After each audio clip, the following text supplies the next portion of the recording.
Have you ever noticed that as you grow older, your social circle gets smaller? You don't reach out as much. You don't feel the need to explain yourself. And some people, even those you used to enjoy, start to feel like noise. You're not alone. In fact, this quiet shift is something many people experience, especially after 40, 50, or 60. But here's what's surprising. It's not just about age. It's about awareness. As we get older, our brain, our body, even our heart starts prioritizing peace over performance, depth over drama, and connection over company. In this video, we're going to explore 6 powerful reasons why we naturally start to avoid people as we age, and why it might be one of the most healing things you ever do. These aren't signs that you're broken or bitter. In fact, they may be signs that you're finally becoming whole. Let's begin. Number 1. Your tolerance for drama disappears. When you're younger, you might tolerate gossip, petty arguments, unnecessary conflict, maybe even get pulled into it yourself. You go along with things just to fit in, or because you haven't yet figured out where you end and others begin. But as you get older, you start to see the emotional cost of drama, the way it drains your energy, steals your focus, and leaves you feeling unsettled. And one day, you stop participating, not because you don't care, but because you do. You care about your peace. You care about your mental health. And you realize you don't have to attend every argument you're invited to. I once spoke with a woman named Maria in her 70s who told me, "I used to try and keep up with everyone. Family feuds, who said what, who was mad at who. But now I just smile and say, I hope it works out. That's it. And you know what? I sleep better." That's the power of walking away from drama, not in anger, but in maturity. Number 2, you value your time more than ever. Time is no longer just hours on a clock. It's life. It's energy. It's the one thing you can't earn back once it's spent, and as the years pass, you begin to guard it. Not in fear, but in wisdom. You no longer feel obligated to show up for everything or everyone. You don't feel guilty for saying no. In fact, saying no becomes one of the most loving things you do for yourself and for others. Because every time you say no to something that doesn't serve you, you say yes to something that does. Quiet mornings, time with loved ones, a walk with your thoughts, a book that inspires you, a nap that restores you. These things aren't luxuries, they're essential. And slowly, people who don't understand that will fall away. Not because you push them, but because you stop chasing. Number 3, you recognize emotional vampires. There are people who lift you up when you speak to them. And there are people who leave you feeling heavy, drained, and second-guessing yourself. You used to ignore that feeling. You gave people the benefit of the doubt. You tolerated passive-aggressiveness, manipulation, one-sided conversations where you listened but were never heard.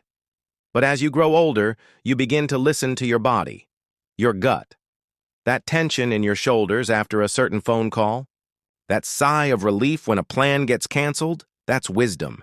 It's your inner self saying, protect your peace.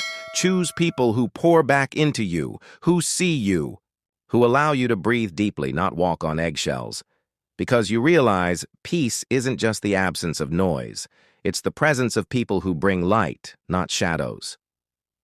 Number 4, you understand that not every connection is meant to last. When we're younger, we think every friendship should last forever. We cling. We overextend.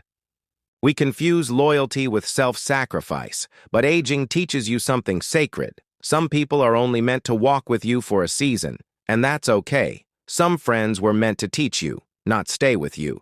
Some relationships existed to mirror who you were, not who you've become. Letting go isn't failure. Sometimes it's freedom. You start to prune your relationships the way a gardener prunes a tree, not out of cruelty, but to allow better growth. You don't hold grudges. You hold boundaries. You begin to say, this version of me can't thrive in that environment. and you walk away in love, not bitterness. Number 5, you seek depth over quantity. You don't want 10 friends at the table if you can't be real with any of them. You want conversations that matter, silences that feel safe, company that feels like calm. You're no longer impressed by popularity, loud voices, or constant activity. In fact, it exhausts you. You'd rather sit with one friend who knows your soul than attend a party where you feel invisible in a crowd. This shift is beautiful. It means you're tuned in, you're aligned. You know that connection isn't about the number of people around you, it's about how seen you feel when you're with them. And so you stop chasing people. You stop explaining yourself. You stop proving your worth. You start becoming someone who is full, not hungry. And that fullness changes everything. Number 6, you finally realize that peace is the real prize. You used to think success was something outside you, a job, an approval, a relationship, an accomplishment. But now, success feels like inner calm, like being okay with where you are, like going to bed without regrets, waking up without anxiety, and spending your day with quiet purpose. Peace becomes your compass, and anything that threatens it, even if it's familiar, starts to feel unbearable. So you make different choices. You choose silence over noise. You choose healing over hustle. You choose to stay home rather than go where you're not respected. You begin to live your life like it's sacred. Because it is. And the people who understand that, the ones who respect your peace, who bring more calm than chaos, they stay. They grow with you. They help you flourish. And the rest, they fade. Without anger, without scenes, just distance. The quiet kind that protects you without punishing them. That's not coldness, that's clarity. Final thoughts. Avoiding people as you get older doesn't mean you've become antisocial or difficult. It means you've become selective. It means you know your worth. You understand your limits. You've lived long enough to realize that not all company is comfort, and not all noise is music. So you choose differently now. You guard your mornings. You honor your needs. You give your heart only where it's safe to land. And that, dear listener, is not something to feel guilty about. It's something to feel proud of, because in a world that often pulls us in every direction, protecting your peace is a quiet form of rebellion and a powerful act of self-love. So take a moment today and ask yourself, who truly brings peace into your life? Who listens? Who makes you feel at ease? Nurture those connections and release the rest with grace, because your peace is precious and it's never too late to protect it.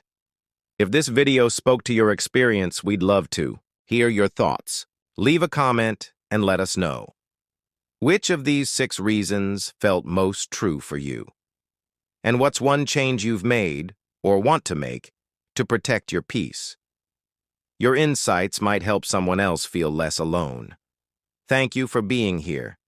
And as always, stay well, stay grounded, and keep choosing the life that feels right for you.